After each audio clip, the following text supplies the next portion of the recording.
Oi, turma!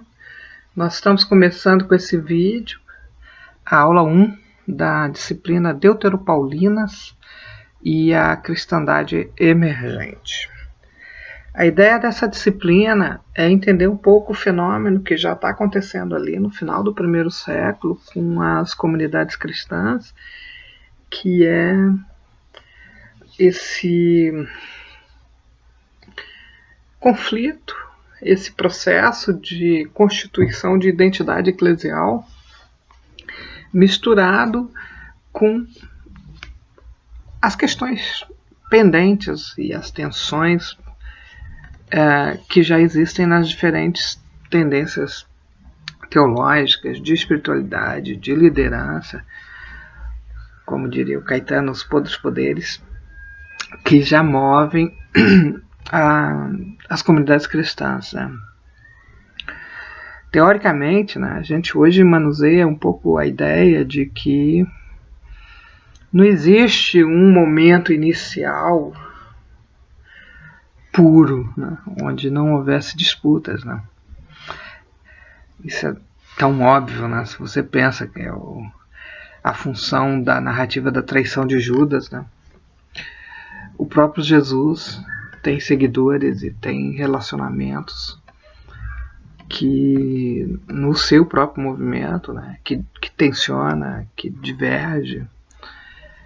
E existe um equívoco muito grande nas igrejas cristãs que a gente convive por aí, que é aquela ideia de que em algum momento no passado existiu um cristianismo mais puro e que esse cristianismo a gente tem que se inspirar e tem que reproduzir o seu Deus.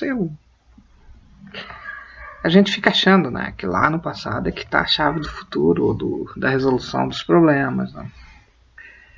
Mas a minha ideia com vocês é trabalhar nessa disciplina exatamente o desvestimento dessa postura. Né? A gente tem que pensar que o próprio movimento de Jesus e as próprias primeiras comunidades tiveram tensionamentos, conflitos e disputas tão difíceis, tão violentas e tão maldosas como as que a gente tem hoje nas nossas comunidades. Né? E que não é bom tratar com purismo essas disputas, porque na medida em que a gente trata com purismos, atribuindo a um ou ao outro a verdade sobre o conflito, a gente acaba aderindo a uma fórmula de opressão sobre o outro. Né? Isso fica muito claro quando a gente estuda os textos que são aí do final do primeiro século. Porque aí, nesse momento, já acontece um fenômeno bem interessante que vai prevalecer no cristianismo daí para frente, que é estabelecer algumas regras, alguns parâmetros para dizer o que é verdadeiro e o que não é verdadeiro dentro da fé, da experiência da fé. Né? E nós somos uma comunidade, os cristãos LGBT, que vive duramente as consequências desse modus operandi da comunidade. Né? Então essa é uma disciplina que vai basicamente discutir eclesiologia, quer dizer, como que as comunidades operam, se organizam, se administram, e à luz do que nós chamamos comunidades paulinas. Né? E aí, a ênfase nessa aula 1 é a gente entender um pouquinho essa expressão deuteropaulinas. Né?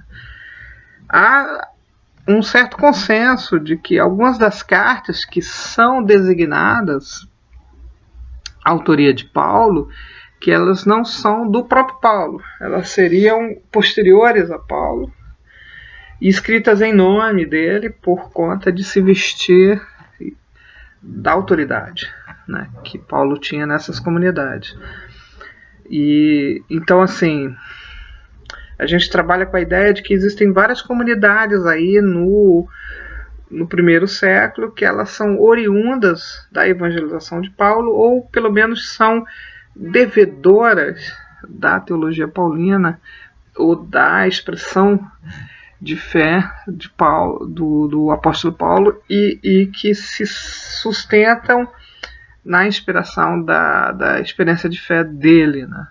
Então essas comunidades a gente chama paulinas, né? E a gente consegue chegar até elas pelas cartas de Paulo a elas, né? Então existem várias cartas de Paulo a várias comunidades e essas comunidades então nós chamamos paulinas, né? A questão é, algumas dessas cartas aparentemente se referem a um período posterior a Paulo e que estão centradas aí num contexto já, diríamos assim, de final do primeiro século, que é o momento segundo da constituição da cristandade, que a gente vai estudar, né? E aí a segunda questão que a gente precisa estudar nessa aula 1 é essa palavrinha cristandade, né? A gente utiliza essa expressão na América Latina desde que o Pablo Richard publicou o seu livro sobre a cristandade, a morte da cristandade, né? Que é um livro do século passado, ali, uns estudos que o Pablo Richard fazia sobre esse movimento que algumas comunidades cristãs fizeram ao longo da história cristã, que foi difundir e fazer uma aliança muito clara entre a religiosidade, a fé cristã e os poderes políticos de governança das sociedades, né? Esse empoderamento da eclesia, a esse ponto, o Pablo Richard chamou de cristandade. Esse fenômeno na América Latina, que é de imposição da fé cristã no processo de colonização das Américas, que aconteceu também em outros continentes, né? Esse processo bélico e forte, poderoso e muito aliado às forças políticas, a gente chama de cristandade, né?